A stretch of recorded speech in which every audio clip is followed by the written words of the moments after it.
Casey Concepcion and Malachi Fields headline a loaded Senior Bowl receiver class. Let's break down which wide receivers can rise above the rest.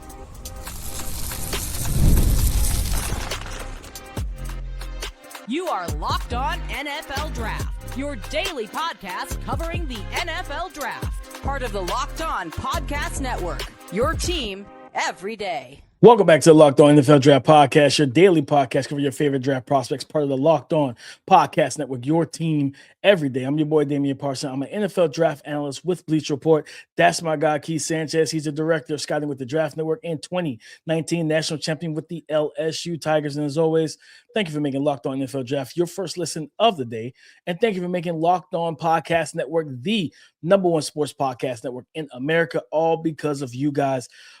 Senior Bowl wide receivers. Who is wide receiver one for this Senior Bowl loaded crop of pass catchers? We're going to talk about the receivers with the most pressure to perform and those receivers with the most to gain down for the full week in Mobile. But before we get to that, today's episode is brought to you by FanDuel. FanDuel is officially in playoff mode. Every game day during the NFL playoffs, FanDuel is giving customers even more ways to get in on the action. Visit FanDuel.com to get started.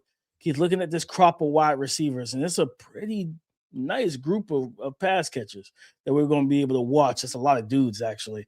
Who's the best guy to you? Who's the guy with the highest grade? Who's your wide receiver one out of this crop of receivers that we're going to see down in Mobile? DP, it's about to have some fun, right? Let's go ahead and mix it up a little bit. Let's have some fun. I'm going to go with a name that's been consistent in my mock drafts. But I think I'm on a hill by myself, but that's okay. Sometimes you gotta, sometimes you need to be on your lonely, right? Especially starting 2026, right? So I'm gonna go with this. I'm gonna be all in or all out, one of the two. I'm gonna go with Notre Dame wide receiver Malachi Fields. I'm pushing the chips in the middle of the table, DP. He is the best wide receiver that I have from this Senior Bowl roster. Listed at 6'4", 220 pounds. But listen, what I found rare about this young man was his movement skills at that size, right? Because most times when evaluating wide receivers, especially taller wide receivers, right, we talk about what they lack quickness, lack suddenness. This young man has it. And then also I've seen throughout plays at Notre Dame, he can take the top off the defense, right? As far as running vertical routes and ball tracking and things like that. And I really appreciate that side of it. Then also the run after catch ability. He knows he's 6'4", 220 pounds, right? So when he catches the football, when you're talking about short to intermediate routes, he turns into this physical runner with the football, and it becomes a mismatch for a defensive back. So I'm looking forward to him showcasing that ability at the Senior Bowl, right? And like I said, it's me pushing my chips in the middle of the table. I just like this young man. There are plenty of teams that need a true X wide receiver, right? A big body guy. I think he can come into this and make a lot of noise because there's a lot of variance to his game and what he can do. Yeah, no, big body guy, and we I feel like we were the first ones, that talked. Yeah, I think he was, 100%. Like from summer scouting, 6'4", 220, elite ball skills, and I mean he's got some crazy grabs on tape. Like no, you do. The contested catches are crazy, ridiculous. And I think somebody's gonna mess around and think, man, like somebody's gonna mess around and think I got him 1-on-1 and I'm in the hip pocket.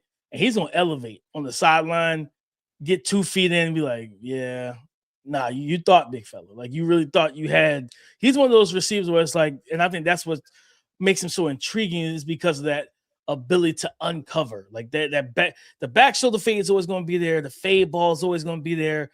He's so dominant at the catch point. Like, arguably one of the most dominant receivers at the catch point. Him – Jacoby Lane, like he'll be down in Mobile as well. Keith, looking at this group of guys, man. It's a lot of receivers. It's a lot of receivers, man. And this made it tough, Keith. I like Josh Cameron out of Baylor. My guy Brennan Thompson. I think, listen, number 0 from Mississippi State, track guy that plays a wide receiver that ran track. I don't want to say that for everybody. Don't think he's just a track guy that plays wide receiver. He's a wide receiver that ran track. But Keith, I got to go with my guy, man. Casey Concepcion. I got to go with Casey. I think this is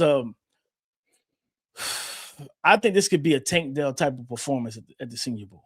You know what I mean? Where we walk away after the first day of practice and it's like, listen, nobody had answers for him. You know what I mean? And the short area quickness, the explosiveness, the dynamicism that he brings as a wide receiver, and just in that short area at the contact window, it's not easy to get hands on him. You know what I mean? And whatnot. So I think this is a guy, route runner is going to be there for him. I think one-on-ones, he could end up being one of the biggest stars at the Senior Bowl via one-on-ones. And not saying that he's going to, like, because again, Tank Dell practiced for 2 days and then called it quit. His agent was like, yeah, we're good. You know what I mean? I truly believe if he practiced that last day, he probably would have been a second round pick instead of a third. But hey, nonetheless, you know what I mean? He went where he needed to go. I could see, for me, I have a first round grade on Casey. I think for a lot of people, because I think somebody actually tweeted at me the other day. It was like, who is Casey Concepcion? They saw a mock draft or something I did with my guy Ray Garvin, and like they didn't know who he was or whatever. And you'll find out soon. Don't worry. The Senior Bowl coming up next week. You'll find out. You know what I mean? Just go watch some tape of Texas A&M. I just think this young man is one of the best playmakers at the receiver position, and he fits that mold of what we're looking for at wide receiver in the NFL. The yak ability he can create on his own. He's gonna make you miss, and if you don't have an angle, he has the speed to beat, and he has the speed to beat angles too. So, and I'll give him this too. He's not like Malachi Fields and Jacoby Lane. He's not built like that, and he's not going to dominate the catch point. But when Marcel Reed did trust him to make some difficult contested grabs, he made them. Yeah, he has good body control. Yep. Mm-hmm. He does. He's not going to like high point the same way as those guys, but he goes up and he goes up and got a little bit of a body catcher in them situations because he doesn't have that same frame and length and build. But I think he's just one of the best playmakers in this class. And I think one-on-ones, yeah, I'm gonna be right there dialed in every time I see Casey step to the line of scrimmage. I'm like, hey, show me something. Right? Because we saw Kyle Williams have really good reps last year, being an explosive guy with release packages and things of that nature. Go out there and cook, because I've seen what you've done on tape against legitimate corners. Do it in Mobile. Yeah, no, listen, I agree with everything you said about him. I'll be interested to see DP, and like I said, just his route running, right? Savantness, and ability to create separation, kind of his, and this is something talking about his body language while running routes, right? Because that's what you're doing, right? And I always say this and put this in reports. When you're running routes, the more advanced route runners, all you're doing is sending false signals, right? Like you're giving head nods and fakes and arm movements and things of that nature. You just want to give false signals, right? Whatever you have to do to make the defensive back think you're doing something else, right? One guy who's lost a step, but he's still really good, Stephon Diggs, right? That's what Stephon Diggs thrives at, all of those different things at the top of the stem point and things like that, being able to do that. So I like Casey Concepcion a lot. It was really difficult, and it came down to him and Malachi Fields for me. But, DP, like I said, I had to, push the chips in the middle of the table and see what was going to happen. Let's have some fun rolling into the Senior Bowl. DP, let's do this, man. Coming up next, we're going to talk about the wide receivers with the most pressure. They say pressure make diamonds. They say pressure bursts pipes, right? So we're going to have some fun with this next segment coming up next. Which wide receivers have the most pressure on them? Coming up next. Tax season doesn't have to take over your life. This year, TurboTax is making it easier than ever to just hand things off and move on with your day. With TurboTax Full Service, you can have your taxes done for you by a trusted local expert start to finish without the stress or guesswork. It's a huge time saver and gives you real peace of mind knowing that an expert is handling it for you.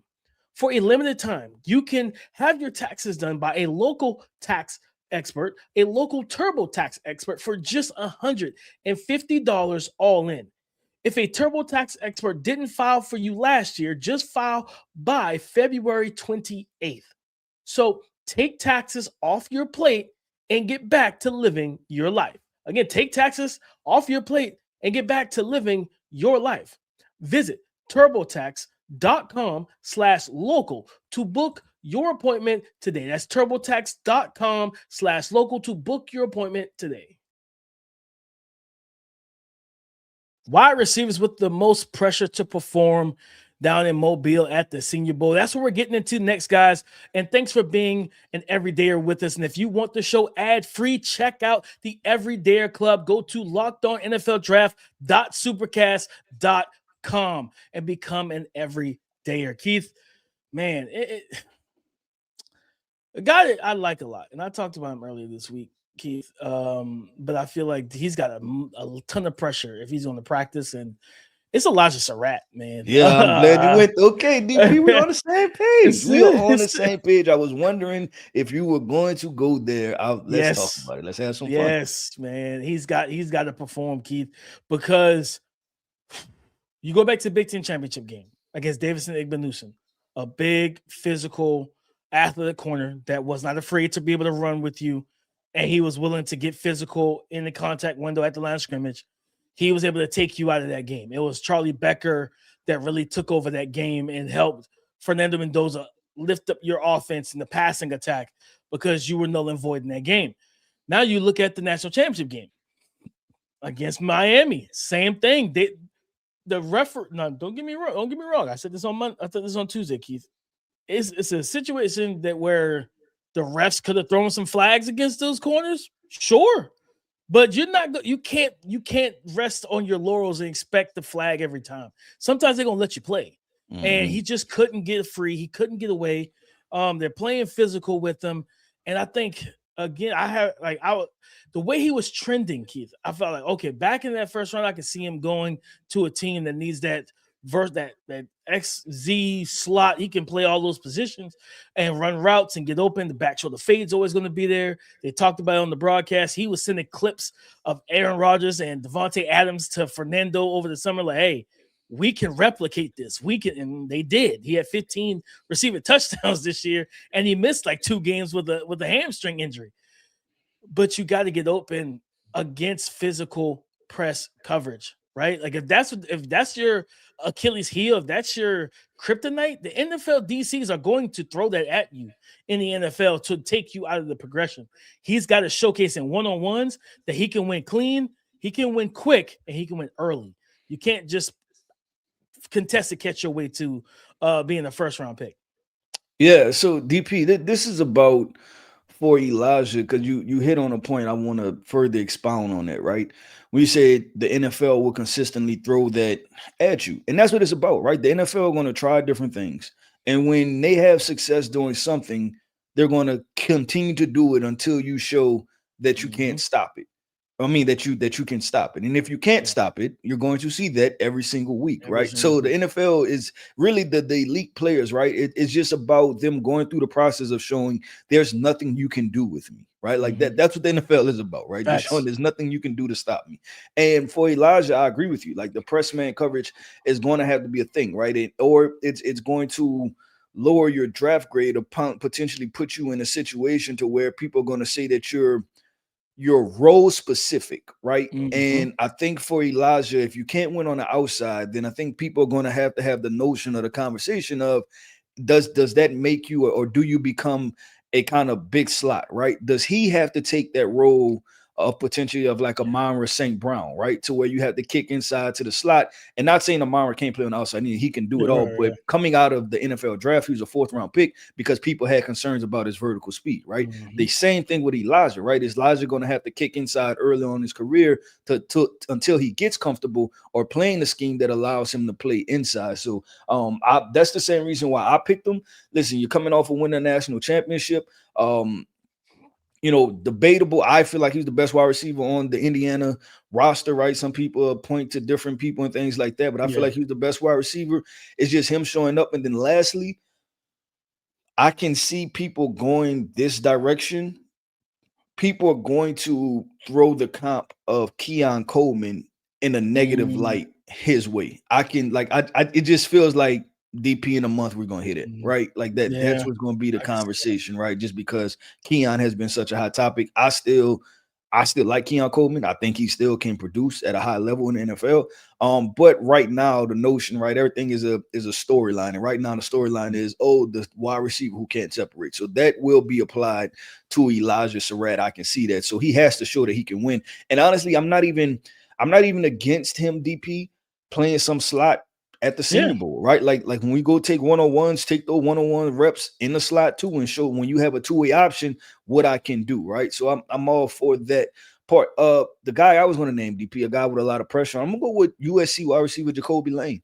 Another guy, start of the season, right? We had, plenty of NFL draft analysts talk about this is a first round wide receiver. Mm-hmm. He's slowly falling out of that, right? Out of that conversation for being a first round wide receiver.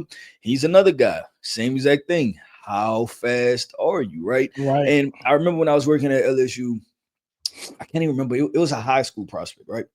And I was like, man, this guy is great in contested catch situations. Like he always has a contested catch, each game where he dominates. And I remember the coach asking me early on, like, well, why is he always in contested catch situations, right? The coach, he's like, why does he always have to have a contested catch, right? It's because he can't separate. And that can potentially be an issue because you have to think about as that translates to the NFL, right? The thing is DBs are better. So what is a contested catch guy when you're talking about a Derek Stingley lining up across from him, or a Patrick Surtain or a JC Horn, right? Like, what does that contested catch look like? It's probably an incompletion, right? Because those guys have superb ball skills also. So you have to think about that. And that's the elite of the elite with the cornerback. So I go Jacoby Lane, that part. And I want to see just how quick he is, right? Does his foot quickness match him being able to create separation at the top of a route, right? Like if he's running an in breaker, can he sell vertical, or are people going to jump in his hip pocket and kind of play that trail technique and play everything underneath anyway? So I there's a lot from Jacoby that I want to see. There are some highlight plays on film, but as far as the translatable things to the NFL, there's a lot I want to see from Jacoby. No, I'm with you 100%. That was the guy that's on my list as well, because I think watching him, I remember talking about this with Tet last year, with Torrey McMillan. It's like urgency or lack thereof as a route runner at times, where it's just like kind of slow playing. Don't get me wrong, like Stephon Diggs has talked about how you need to be deceptive with your speed in terms of being able to accelerate and decelerate. You know what I mean, when you need to. But there's too many times where I'm watching Jacoby, same thing when I was watching McMillan, where I'm like, you could have you can't sell. Like the reason why that corner is biting on the or like sitting on your inside hand is because you're not selling the vertical. Like they don't feel threatened. Like you're just kind of lollygagging off the line of scrimmage and striding. Whereas like if you come off the line of scrimmage with some urgency, right? The head down, you pump the arm, like you said when you talked about KC, the body movements of selling routes. And it's like, hey, that DB thinks, oh, wait, he's in a full sprint mode. Now his hips open up, and now you can cut back cross face, and you wide open on the dig route in the middle of the field, and he's trying to get back in phase. But instead, you guys sitting on leverage, taking away your leverage, forcing you to a place where your route's not even intended to go because you're not running with any urgency. And like you said, you can't live. It is the amount of guys that have lived on contested catches in the NFL and been a successful starter for 5, 6, 7, 8 years. It's not a high amount of guys like that. You know what I mean? Like Pickens is a guy recently who's and I think that's what we've since the summer we've compared Jacoby Lane to George Pickens, right? But even I think you called him Big Smooth. You're like, man, like he has a little bit more fluidity and more smoothness to him and everything. And it's like, you know what? Show us what routes you run best at the Senior Bowl. Like, because what Dallas, I love what Dallas did with him, with Pickens. It's like, we're not asking you to run post corner flags. We're not asking you to run all these double moves and option routes and, hey, slants, in breakers, hitch routes, comeback routes. Run what you do well. And then we're going to put you in those opportunities. Same thing for Jacoby. Show us the routes that you truly excel at. Those routes where you say, you know what? You can't guard me on this route. This is my favorite route. You can't stop me from getting the ball on this slant, right? Because you know how to sell it. Those are the things I need to see from him. It's just the detailed in terms of the route running. And again, like you said, the athletic profile. Like we know you can leap. We know you're a springy athlete in terms of elevating. But because it again goes back to Ted. Are you a receiver that we look at? You remember Ted Torrey McMillan didn't run the 40, and everybody's like, "Oh, he's got to be slow." You know what I mean? Like he didn't run the 40-yard dash. Jacoby, are you going to follow that footsteps and not run the 40 at all this draft season? Are you know what I mean? Are you worried about putting down a 4.55, 4.58 or something like that? Show us, open up the stride, man. Show us the speed that you have. And when they call that go route, because you're not going to just lull somebody to sleep, run fast. And I want to see how fast you can run. Can you separate down the field, or are you going to be a contested catch, back shoulder fade guy 30, 40 yards down the field? Yep, DP, that's the wide receivers with the most pressure, right? But my most fun segment, I like to call out, right? I like to call out which wide receivers have the most to gain, right? Which wide receivers are going to create the most buzz coming out of the 2026 Senior Bowl down in Mobile. Let's talk about this coming up next. The NFL playoffs are in full swing, and there's nothing like being at the game. The crowd noise, the energy, and cheering alongside other fans. Watching at home is great, but being in the stadium, it simply just hits different. The frustrating part has always been getting tickets, waiting in queues, dealing with logins, and watching prices change right at checkout. And that's why the Game Time app gives the advantage back to fans. It's the hack for unlocking amazing NFL tickets and experiences in just a few taps. Knowing tickets are backed by the Game Time guarantee gives me and should give you a real peace of mind. Take the guesswork out of buying NFL tickets with Game Time. Download the Game Time app, create an account, and use the code LOCKEDONNFL.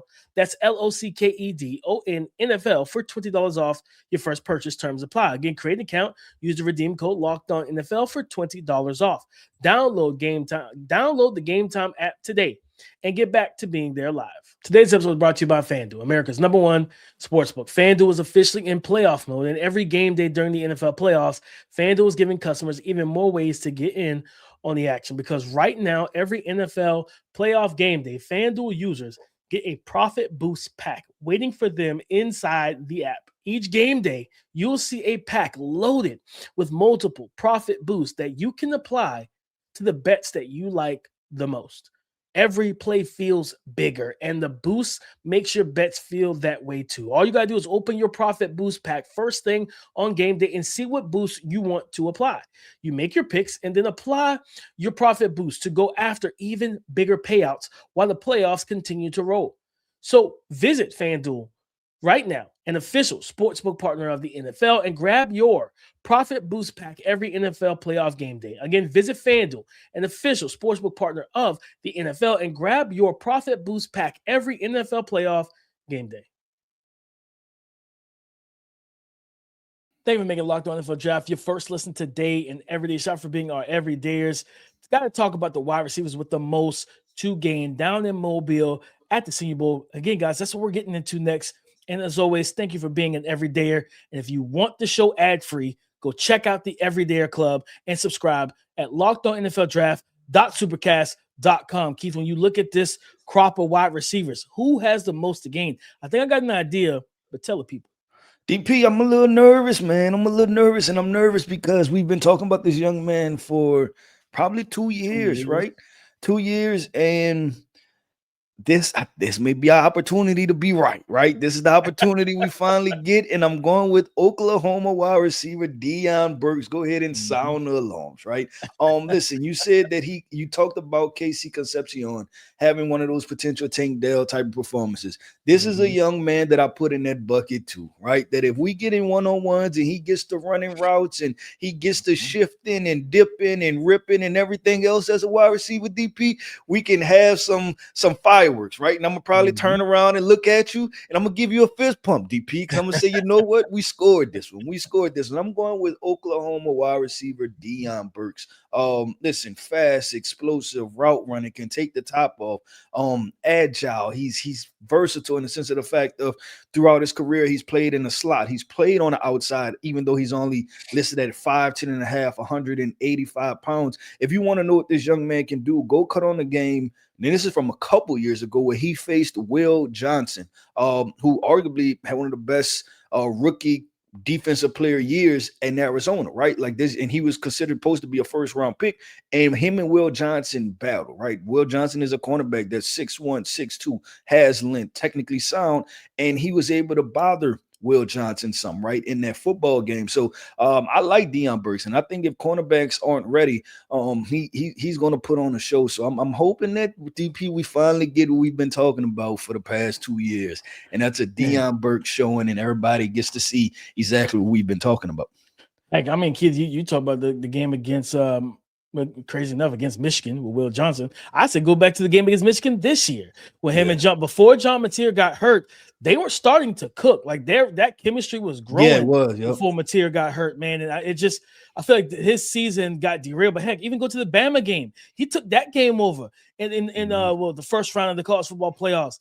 This young man can get open. He's explosive. He's got that dense build. One of those kind of that Zay Flowers archetype wide receiver. Yep. I think one-on-ones. I'm glad you brought, because I was gonna bring him up too. Similar to Casey Concepcion, this dude, we could fast forward to the end of the third day. I'm like, listen, Deion Burks was unguardable out here. Like they didn't have an answer for this young man. Especially again, you got some of these. You got the two Washington corners, Ephesian Prysock and Tacario Davis. These 6'4", 6'3" corners. Hey man, like. You gonna have to be very strategic in how you press a guy like Deion and Casey, because if y'all miss, oh yeah, these dudes they're by you, and with their speed, it's going to be a touchdown. They probably, whatever route they were planning on running, they're probably converting that to a fade immediately, and the quarterback's gonna let that ball rip. Keith, I think looking at this, guys that get with the most to gain, Keith, I go to there's a couple guys here. Let me go with Ted Hurst out of Georgia State. Okay. Young man coming in. He plays with speed. He tracks the ball well. He's kind of a one-speed route runner that I want to see him learn that, like Diggs talked about, that deceptive dilation to be able to, accelerate when you need to, decelerate, and really stress DBs and everything. He tracks the ball extremely well. He's got the stride and the speed to get over the top. I think this young man can absolutely come out here as a winner. Number one, because a lot of people don't know who he is. You know what I mean? A lot of people aren't watching Georgia State. No. So, they come out here, and we see it all the time. He's like, these smaller school guys come out there, and they go up against what we call a big fish. And it's like, okay, well, were you a big fish in a small pond, or can you swim out here with these sharks? And you come out here, and you're handling your business. I think Ted Hurst, I do like the way he runs his routes. I like he can break off at the top of his routes and create separation. I just want to see him be a little bit more deceptive and manipulative and sell more rather than just being speed off the line of scrimmage.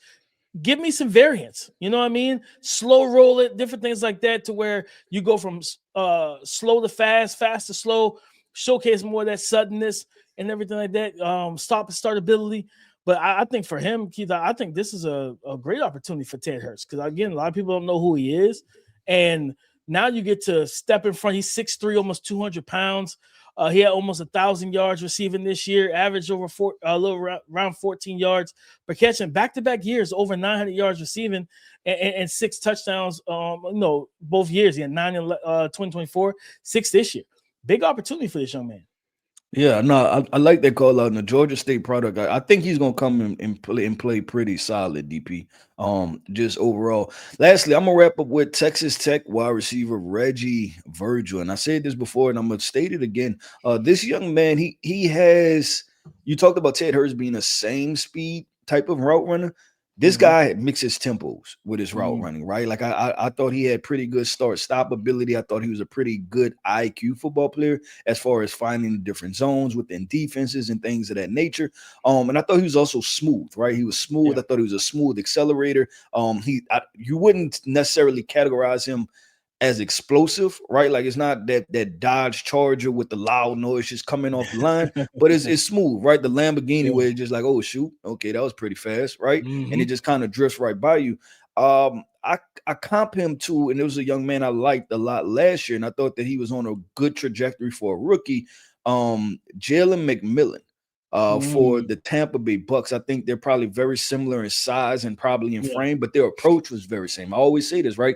With wide receivers, it's not about just going somewhere really fast, right? Like understand what you're trying to do and what are the action steps to be able to get open. And I think Reggie has that type of knack. I mean, listen, with Jalen, the Tampa Bay Bucks may have the deepest wide receiver room in the NFL. If you actually look at it, right? Mike Evans, Chris Godwin, Tez Johnson, Emeka Egbuka, who was on slate to be Rookie of the Year, and then you still just got Jalen McMillan sitting there who showcased that he could be a pretty decent receiver when healthy. So I like this Reggie Virgil young man, and I think there's a lot to gain for him if he just consistently separates and gets open. No, 100%. I think, like I said, guys, we've been telling you for the longest this wide receiver class is legitimate. I'll close it out, Keith, with I think I talked about him a couple. No, I'm not gonna go back to him. I talked about him a couple episodes ago. Keith, I'm Josh Cameron from Baylor. Interesting player. Yeah, interesting player and build, and he's gotten like I feel like I wanted to see Sorry Robinson like feed him more with targets this year, but like he's got that dense, compact build. He's quick, in and out of breaks for a bigger frame. He's not like, when I say bigger frame, guys, he's not like 6'3", 6'4", but the way he's built, he's built. Yeah, I think it was like 6'1", 220 or something like that. Yeah, somewhere in there. Like he's almost built like Deebo Samuel a little bit. You know what I mean? Yeah, well, that's why I was gonna go with the conversation.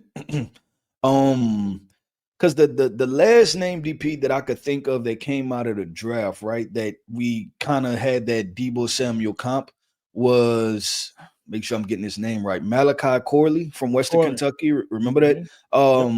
But I think he's a more advanced wide receiver prospect, right? As far as route running and just catching the football, things like that, right? Like just understand going across the middle, catching the ball in traffic was a big thing for me watching Josh Cameron that I thought he did well.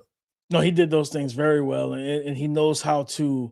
And he's a pretty good salesman as a route runner. Selling the vertical, snapping off on a comeback or hitch route, and working back down the stem. But he's got good, strong hands. He can make plays at the catch point, and he's just a big body guy. I can't remember which game it was, but where he like caught I think either a seam ball or I think a cover 2 shot, and then you had like 2 or 3 defenders draped over him, and he just carries them in the end zone from like the 5-yard line. I was like, yeah, that's okay. You know what I mean? They get in the end zone by any means necessary, right? That'll play. Like, we'll take it. So it's like, I think for him, it's just kind of, I think my questions for him is like, okay, what type of athlete are you vertically? I want to see that in person. Can you run past some of these guys in man-to-man coverage? And he's got one release that he consistently goes to, 1 to 2 releases. And I'm like, okay, it wins for you, but then when it doesn't win, you know what I mean? Like, you can get stuck or hung up at the line of scrimmage. Show me that you have more. You're going to have plenty of reps in one-on-ones. Give me some variety, some diverseness as with your release package. Don't just like foot fire, shuffle outside, and then break back in on the slant. Like, you keep doing it, and guys are going to figure it out, right? Like, you can't just keep going back to that. Give me a one-step jab. Give me foot fire and then a speed release. Like, give me something else than just a one go-to. Like, I think that's going to be a big thing for him. Yep, I agree with that. DP, that wraps up another episode, man, of the Locked On NFL Draft Podcast. I want to end this podcast off by saying shout out to our everydayers. Thank you for tapping in with us each and every single day. I am Keith Sanchez. You can find me on X at The Talent Code. That right there is my guy, my co-host, Mr. Damian Parson. You can find him on X at DP_NFL. And like we like to say, man, y'all can talk to us because we like to talk back. Go subscribe and follow for free on YouTube, wherever you listen to podcasts, to get the latest episode as soon as it is available. Guys, we are traveling this weekend to get to Mobile. Senior Bowls next week. Can't wait to touch down. We will be boots on the ground to give you previews, recaps, money makers, bag fumblers, who helped themselves, who hurt themselves, all of that on next week. So come and join the conversation again tomorrow on the Locked On Podcast Network, your team every day.